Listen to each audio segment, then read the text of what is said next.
माणसाची भूक कधीच भागत नाही, मग ती पैशाची असो की शरीराची. मी आज तुम्हाला माझ्या जीवनातील केलेली सर्वात मोठी चूक सांगणार आहे, जेणेकरून तुम्ही तुमच्या जीवनात अशी चूक चुकूनही करणार नाही. माझं नाव सायली आहे. मी आणि अथर्व आम्ही दोघेही प्रतिष्ठित घराण्यातले होतो. आम्ही दोघांनीही MBAचं शिक्षण पूर्ण केलं आणि एका मोठ्या मल्टीनॅशनल कंपनीमध्ये जॉब करत होतो. आमचं अरेंज मॅरेज होतं. एका नामांकित विवाही नोंदणी संस्थेअंतर्गत आमची भेट झाली होती आणि मग आम्ही लग्न करण्याचा निर्णय घेतला होता. दोन्ही घरांनी प्रतिष्ठित असल्यामुळे सर्व काही आपसुकच जुळून आलं होतं.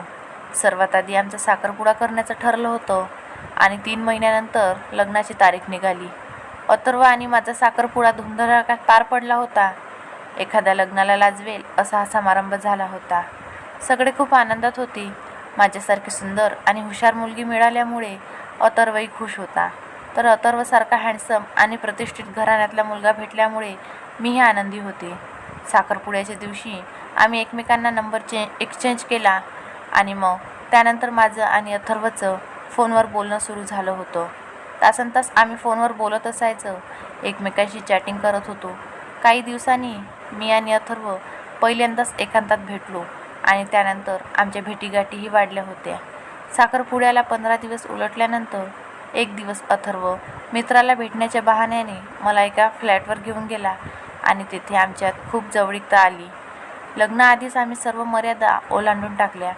मी तर खूप घाबरले आणि अथर्वला म्हणाले, अथर्व, माझा तुझ्यावर पूर्ण विश्वास आहे, परंतु लग्नाआधीच जर मी गरोदर राहिले तर काय करायचं? अथर्व मला समजावून सांगतो की असं काही होणार नाही, तू काळजी करू नकोस, चल तुला घरी नेऊन सोडतो. असं म्हणून तो मला सोडायला घरी येतो. या दिवसानंतर अथर्व आणि माझ्यात पुन्हा पुन्हा एकमेकांच्या जवळीकता येतात, परंतु माझ्या मनात ही भीती असतेच. तर दुसरीकडे अथर्व मला खूप फोर्स करतो की लग्नाआधीच आपण कम्फर्टेबल झालो तर लग्नानंतर ॲडजस्ट करायला त्रास होणार नाही. माझ्या आणि अथर्वच्या लग्नाला फक्त 15 दिवस बाकी राहिलेले होते आणि एक दिवस अचानक मला त्रास सुरू होतो. मी प्रेग्नन्सी किटने प्रेग्नन्सी चेक करते, तेव्हा तर माझ्या पायाखालची जमीनच सरकते, कारण मी तर गरोदर असते. मी अथर्वला फोन करून भेटायला बोलावते. अथर्व मला भेटायला येतो. मी त्याला सर्व काही सांगते. अथर्व, मी गरोदर आहे. हे ऐकून अथर्वला मोठा धक्काच बसतो आणि तो विचारतो, हे कसं शक्य आहे? मी त्याला चिडून म्हणते, हे जसं शक्य असतं ना तसंच शक्य झालं आहे. असे फालतू प्रश्न काय विचारतोस? मी तुला म्हणाले होते की मला भीती वाटते, पण तू ऐकायला तयारच नव्हता. अथर्व म्हणतो, आता काय करायचं? मी पुन्हा त्याला चिडून म्हणते, मला काय विचारतोस? हे सगळं तू करण्याआधी विचार केला नव्हता का? असं काही झालं तर काय करायचं? अथर्व म्हणतो, हे मी माझ्या घरी नाही सांगू शकत. माझे बाबा याबद्दल खूप स्ट्रिक्ट आहे. राजकारणी घराणं आहे आमचं. लग्नाआधी सून गरोदर राहिली हे जर बाहेर कळलं तर? नाही, त्यांना जर समजलं तर ते मला शिक्षा करतील, खूप ओरडतील, मला घरातून हाकलून देतील. मी त्याला म्हणाले, अथर्व, तू हा विचार आधी का केला नव्हता? आता हे घरी सांगावंच लागेल. आणि काय फरक पडतो? आपला साखरपुडा झाला आहे, 15 दिवसामध्ये लग्न होणार आहे, कुणाला काही कळणार नाही. पण कळलं तर? नाही सायली, आता आपलं लग्न नाही होऊ शकत. हे ऐकून माझ्या तर पायाखालची जमीनच सरकली. मी त्याला खूप ओरडून विचारले, तू काय बोलतोयस? हे तुला तरी कळतंय का? का नाही होऊ शकत आपलं लग्न? तर तो मला म्हणाला, मी जर माझ्या घरच्यांना सांगितलं तर ते माझ्यावर विश्वास ठेवणार नाही आणि तुझ्यावरच संशय घेतील की तुझ्या पोटात जे बाळ आहे ते माझं आहे की नाही. आणि खरं सांगायचं तर मलाही तसाच संशय येतो. असा खूप केसेस आहे आधी घडलेल्या. आमच्या राजकारणात पाहतो ना मी, मोठ्या लोकांना बदनाम करण्यासाठी मुली असं करतात. हे ऐकून मी खूप चिडले आणि चक्क अथर्वच्या थोबाडीत मारली. तो मला विचारायला लागला, हे काय करतेस तू? मी त्याला म्हटले, खरं तर मी तुझा जीव घ्यायला पाहिजे. तू काय बोलला? तुला तरी समजलं का? हे बाळ तुझं नाही अशी शंका येते का तुला? मी तुला अशी मुलगी दिसते का? तर तोच मला म्हणतो की तुझा रागच सांगतोय तू कशी मुलगी आहे, कारण तू जर खरी असती तर अशी चिडली नसती, माझ्यावर हात उचलला नसता. आता तू काहीही केलं तरी मी तुझ्याशी लग्न करणार नाही, तुझ्यावर कोणीही विश्वास ठेवणार नाही. असं म्हणून अथर्व तेथून निघून जातो. मी खूप चिडते आणि आता अथर्वला धडा शिकवायचं ठरवते. संध्याकाळी मी घरी पोहोचली आणि आईबाबांना सगळं सत्य सांगितलं. आईबाबांना जबर धक्का बसला.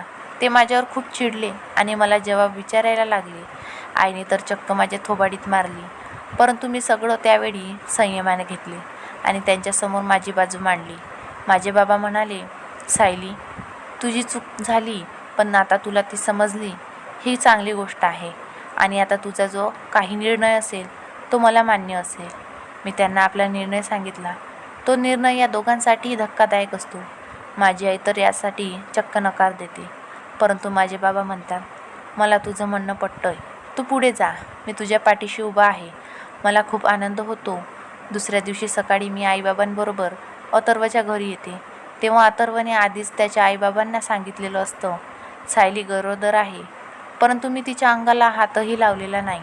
आणि ते बाळ आपलं माझं नाही, ती दुसऱ्याचाच कोणाचं तरी पाप आपल्याला चिकटवते. यामुळे अथर्वचे आईबाबाही खूप चिडलेले असतात. मला आणि माझ्या आईबाबांना पाहून ते काही बोलू लागतात. तुमची मुलगी अवलक्षणीय आहे, निर्लज्ज आहे, ती दुसऱ्याचं पाप आमच्या मुलाच्या गळ्यात बांधते, असं ते म्हणू लागतात. मी शांतपणे त्यांना म्हणले, मला माहीतच होतं तुमच्या या भेकड मुलाने तुम्हाला सगळं चुकीचं सांगितलेलं असणार. त्यामुळे मी पुरावे घेऊन आले आहे. मी अथर्वच्या आईबाबांना आमची दोघांची चॅटिंग दाखवली, जिथे आम्ही सगळं डिस्कस केलेलं होतं. अथर्व म्हणतो, मी असं काही लिहिलेलंच नाही. तिने माझा फोन घेऊन सगळे खोटे मेसेजेस केले असतील. त्यानंतर मी अथर्वच्या त्या मित्राला बोलवले, ज्याच्या फ्लॅटवर आम्ही दोघे एकत्र आले होतो. हा मित्र सगळं सत्य सांगेल. परंतु अथर्व म्हणतो, हे बाळ आणि पाप या दोघांचं असेल आणि दोघे मिळून पैसे उकळण्यासाठी सगळं करतोय. मी म्हणाले, ठीक आहे, मी तुझ्या विरुद्ध पोलीस कंप्लेंट करते. मग आपण बाळाची DNA टेस्ट करून घेऊया. मग कळेलच या बाळाचा खरा बाप कोण आहे. हे बाळ तुझं आहे की नाही. हे ऐकून अथर्व हादरून जातो. त्याच्या आईबाबांनाही बदनामीची भीती वाटते. अथर्वचे बाबा त्याला विचारतात, सगळं खरं सांग. तेव्हा अथर्व त्यांना सगळं सांगतो. बाबा खूप चिडतात आणि अथर्वच्या सणसणीतच थोबाडात मारतात. त्यानंतर ते मला आणि माझ्या आईबाबांची माफी मागतात आणि म्हणतात, माझा मुलगा चुकला, पण आता झालं गेलं सगळं विसरून जाऊया. तुमचं लग्न लवकर होणारच आहे. आपण कोणालाही काही कळू द्यायचं नाही. मी त्यांना म्हणाले, नाही बाबा, अथर्व खूप चुकीचा वागला आहे आणि अशा मुलाशी आयुष्यभर संसार करणं मला नाही जमायचं. मी हे लग्न मोडतोय. मला अथर्वशी नाही लग्न करायचं. हे ऐकून सर्वांना मोठा धक्का बसतो. अथर्वचे बाबा विचारतात, हे काय बोलतेस तू. या लग्नाची गरज अथर्वपेक्षा तुला जास्त आहे. तुझ्या पोटात जे बाळ आहे त्याचं काय करशील. लोक तुला प्रश्न विचारतील. मी म्हणाले, बाबा, मी अजून ठरवलं नाही या बाळाचं काय करायचं, या बाळाला जन्म द्यायचा की नाही. परंतु एवढं मात्र ठरलं आहे की अथर्वशी मला लग्न नाही करायचं. आता मला त्याच्याशी कोणताही संबंध ठेवायचा नाही. आमच्या दोघांमध्ये जे काही घडलं ते परस्पर संमतीने घडलं, म्हणून त्याच्याविरुद्ध कोणतीही केस करणार नाही. पण तो जे काही वागला आहे ते खूप चुकीचं आहे आणि अशा माणसाशी मला कोणताही संबंध ठेवायचा नाही. माझे बाबा म्हणाले की माझ्या सायलीला 100% सपोर्ट आहे. सायली बाळाबद्दल जो निर्णय घेईल तो नंतर पाहता येईल. परंतु अशा भेकड आणि जबाबदारी न घेणाऱ्या मुलाबरोबर संसार करण्यापेक्षा हे लग्न मोडलेलं बरं. अथर्वने मान खाली झुकवलेली असते. माझ्या डोळ्यात डोळे घालून बोलण्याची त्याची हिंमत नसते. त्यामुळे तो खालीच पाहत असतो. मी अथर्वला म्हणाले, अथर्व, तू मला एक चांगल्या आयुष्यातला जोडीदार वाटला होता. तू या बाळाला स्वीकारलं असतं तर आपण सुखी राहिलो असतो. पण तुझ्यासारख्या जबाबदारी सोडून पळणाऱ्या माणसाबरोबर मी माझं आयुष्य नाही घालवू शकत.